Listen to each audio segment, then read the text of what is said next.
ഞാനിപ്പോ എവിടുന്ന കറേജ് കിട്ടിയെന്ന് ചോദിച്ചാൽ എനിക്ക് അതിനൊന്നും ഉത്തരമില്ല. എന്റെ ലൈഫ് എന്നെ അങ്ങനെ കൊണ്ടുപോയതാണ്. കാരണം എനിക്ക് അതിൽ നിന്ന് ഒളിച്ചോടാൻ പറ്റുമായിരുന്നില്ല. വളരെ അൺഫോർച്ചുനേറ്റ് ആയിട്ടുള്ള ഒരു കാര്യം എൻ്റെ ലൈഫിലുണ്ടായി. അത് ഞാൻ അപ്പം തന്നെ ഞാൻ കംപ്ലൈൻറ്റ് ചെയ്തു. അതിൻ്റെ പേരിൽ ഞാൻ ഒരുപാട് കാര്യങ്ങൾ ഞാൻ കേൾക്കേണ്ടി വന്നു. പിന്നെ ഇത് ഞാൻ ഉണ്ടാക്കിയ ഒരു കഥയാണെന്ന് വരെ ഞാൻ കേൾക്കേണ്ടി വന്നു. സോ അതൊക്കെയെന്ന് വെച്ചാൽ ഭയങ്കര, ഒരാൾക്കും ഇതൊന്നും ഉണ്ടാവരുത്. അതായത് നമ്മുടെ ലൈഫിൽ ഒരു പ്രശ്നം ഉണ്ടായി നമ്മൾ എഴുന്നേക്കാൻ നോക്കുമ്പോൾ പിന്നെയും അടിച്ച് താഴെ ഇടുകയാണ്. അത് ഭയങ്കര ആ ഒരു സമയം എന്ന് പറയുന്നത് എനിക്കറിയില്ല. ഇപ്പം എനിക്ക് ചോദിച്ചാൽ എനിക്കറിയില്ല ഞാൻ എങ്ങനെ അത് ഓവർകം ചെയ്തത് എന്ന് ചോദിച്ചാൽ എനിക്കറിയില്ല. എനിക്കിപ്പോഴും അതിൻ്റെ പ്രശ്നങ്ങളുണ്ട്. അല്ലെങ്കിൽ അത് ഒരാൾക്ക് ഞാൻ ഓക്കെ ഇങ്ങനെ ചെയ്താൽ നിങ്ങളത് ഓക്കെ ആയിരിക്കും എന്ന് എനിക്ക് പറയാൻ അറിയില്ല. അത് ഓരോരുത്തരുടെ ലൈഫിലും എനിക്ക് തോന്നുന്നു അവർ ഓരോരുത്തർ അങ്ങനത്തെ ഓരോ എക്സ്പീരിയൻസസ് വരുമ്പോൾ നമ്മൾ തനിയെ പഠിക്കുന്നതാണ്. അല്ലാതെ വേറെ ഓപ്ഷൻ ഇല്ലാത്തതുകൊണ്ട്, അല്ലെങ്കിൽ എനിക്ക് വേണ്ടി ഞാൻ തന്നെ ഫൈറ്റ് ചെയ്തേ പറ്റൂ. അല്ലാതെ ഞാൻ ഇനി കോടതിയിൽ പോലും എനിക്ക് വേറെ നിങ്ങൾ പൊക്കോളൂ എന്ന് എനിക്ക് പറയാൻ പറ്റില്ല. പക്ഷെ അപ്പോൾ ഞാൻ വിചാരിക്കുന്ന ഒരു കാര്യം, എനിക്ക് മാത്രമല്ല ലോകത്ത് ഇൻജസ്റ്റിസ് നടക്കുന്നത്, എനിക്ക് മാത്രമല്ല ട്രാജഡി നടക്കുന്നത്. ഇവിടെ ജീവിക്കുന്ന എൻ്റെ അടുത്ത് അജിത് സർ പറഞ്ഞ ഒരു കാര്യം എനിക്ക് ഓർമ്മയുണ്ട്. 30 വയസ്സ് വരെ ഉള്ള ജീവിതം നമ്മൾ ഭയങ്കരമായിട്ട് എൻജോയ് ചെയ്യും. 30 വയസ്സ് കഴിഞ്ഞാൽ ലൈഫിൽ വരുന്ന ഓരോ കാര്യങ്ങളും ഞാൻ എന്താ ചെയ്യുക, അല്ലെങ്കിൽ ഇത് എന്ത് ലൈഫാണെന്ന് നമുക്ക് ചിന്തിക്കുന്ന ഒരു ഏജ് ആയിരിക്കും 30 തൊട്ടിട്ട് എന്ന് എൻ്റെ അടുത്ത് അജിത് സർ പണ്ട് പറഞ്ഞിട്ടുണ്ട്. ആക്ച്വലി ആണ്. പക്ഷെ നമ്മൾ 20s നമുക്ക് പ്രോബ്ലംസ് ഉണ്ടാവും, ടീനേജിൽ പ്രോബ്ലം. പക്ഷെ അതൊക്കെ മേ ബി ഒരു പ്രേമം നടന്നില്ല, അല്ലെങ്കിൽ എനിക്ക് പരീക്ഷയ്ക്ക് അങ്ങനെ അതൊക്കെ ആയിരിക്കും. ഇപ്പൊ എനിക്കറിയാം, പണ്ട് ഈ പറഞ്ഞ പോലെ ഒരു വട്ടം കൂടിയൻ മറ്റേ വിദ്യാലയത്തിൽ പോവാന്നൊക്കെ പറഞ്ഞൊരു പാട്ടില്ലേ, ആ സമയത്ത് ഞാനിത് കേൾക്കുമ്പോൾ എനിക്ക് ഇതാരാണ് ഈ മനുഷ്യൻ സ്കൂളിലേക്ക് പോകാൻ പിന്നെ ആഗ്രഹിക്കുന്ന ആള്. ഞാൻ സ്കൂളിൽ പഠിക്കുമ്പോൾ ഞാൻ വിചാരിക്കുന്ന ഭ്രാന്താണ് അങ്ങേർക്ക് പിന്നെ സ്കൂളിൽ പോയ ഒരു വട്ടം കൂടി പോയി പഠിക്കാൻ എന്ന് ഞാൻ ആലോചിച്ചു. ഞാൻ അമ്മയുടെ അടുത്ത് ചോദിക്കും, ഞാൻ കേടുന്നൊക്കെ സ്കൂളിൽ പോവാന്നൊക്കെ പറഞ്ഞാൽ എന്റെ അമ്മോ എന്നൊക്കെ.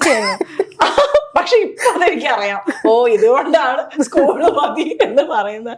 ശരിയാണ്. നമ്മുടെ ലൈഫിൽ നമുക്ക് ഈ അന്നത്തെ പ്രശ്നങ്ങൾ നമുക്ക് ചിലപ്പോൾ വലുതായിട്ട് തോന്നുമായിരിക്കാം. പക്ഷെ ഒന്നും ആയിരുന്നില്ല നമ്മൾ റിയലൈസ് ചെയ്യുന്ന സംഭവം ശരിക്കും സ്കൂൾ ഡേയ്സ് ആണ്.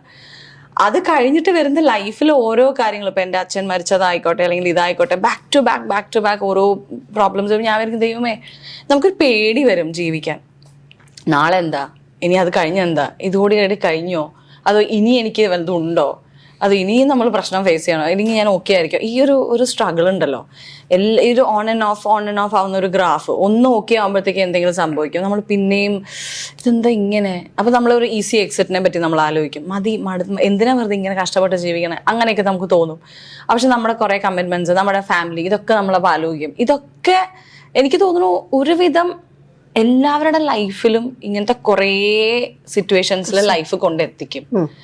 അത് ചിലപ്പോൾ എനിക്ക് ഇങ്ങനെ ആയി, വേറൊരാൾക്ക് ചിലപ്പോൾ വേറെ. ഇപ്പൊ കോടതിയിൽ കാര്യം പറഞ്ഞു, ഞാൻ ആലോചിക്കുന്ന ഒരു കാര്യം എന്താ പറയുക, ഇപ്പൊ എനിക്ക് ഇത്രയും ഒരു എക്സ്പോഷർ ഉണ്ട്, എനിക്ക് ഇങ്ങനെ സംഭവിച്ചു എന്ന് എനിക്ക് എൻ്റെ വീട്ടിൽ പറയാം, എൻ്റെ ബ്രദറിൻ്റെ അടുത്ത് പറയാം, അന്ന് ഞാൻ കല്യാണം കഴിച്ചിട്ട് എൻ്റെ ഫിയാൻസിയുടെ അടുത്ത് പറയാം. കാരണം എൻ്റെ ഉറപ്പ് ഇവർക്ക് എന്നെ പറ്റി അറിയാം, എനിക്കിത് പറയാം എന്നാണ്. പക്ഷെ സ്വന്തം അമ്മയോട് അച്ഛനോട് പോലും പറയാൻ പറ്റാത്ത എത്രയോ കുട്ടികളുണ്ട് ഇവിടെ.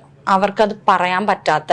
സോ അവരെയാണ് ശരിക്കും എനിക്ക് ആലോചിക്കുമ്പോൾ ഇവരെന്ത് ചെയ്യും എന്ന് ഞാൻ ആലോചിക്കാറ്. അറ്റ്ലീസ്റ്റ് എനിക്ക് ഓഫ് കോഴ്സ് ഒരുപാട് പ്രശ്നങ്ങൾ ഉണ്ടായെങ്കിൽ പോലും ഞാൻ ആലോചിക്കുന്നു, എനിക്ക് ഇങ്ങനെ പറയാൻ പറ്റിയല്ലോ, ഇങ്ങനെ ചെയ്യാൻ പറ്റിയല്ലോ എന്ന് ഞാൻ ചോദിക്കും. പക്ഷെ ഇതിന് പറ്റാത്ത എത്രയോ കുട്ടികൾ, എത്രയോ പേര് ഉണ്ട്. അപ്പൊ അത് വെച്ച് നോക്കുമ്പോൾ എൻ്റെ ഇത് പുറത്ത് വന്നുകൊണ്ടാണല്ലോ എല്ലാവരും ഞാനിങ്ങനെ ചെയ്തു, ബോൾഡാണ്, അതാണ് ഇതാണ് എന്ന് പറയുന്നത്. പക്ഷെ അവിടേക്ക് എത്തിപ്പെടണം, അല്ലെങ്കിൽ എനിക്ക് അങ്ങനെ ചെയ്യണമെന്ന് ആഗ്രഹിക്കുന്നു, പക്ഷെ പറ്റാത്ത എത്രയോ പേരുണ്ട്. ഉറപ്പായിട്ടും. അപ്പൊ അതാണ് നമ്മൾ നോക്കണ്ടേ.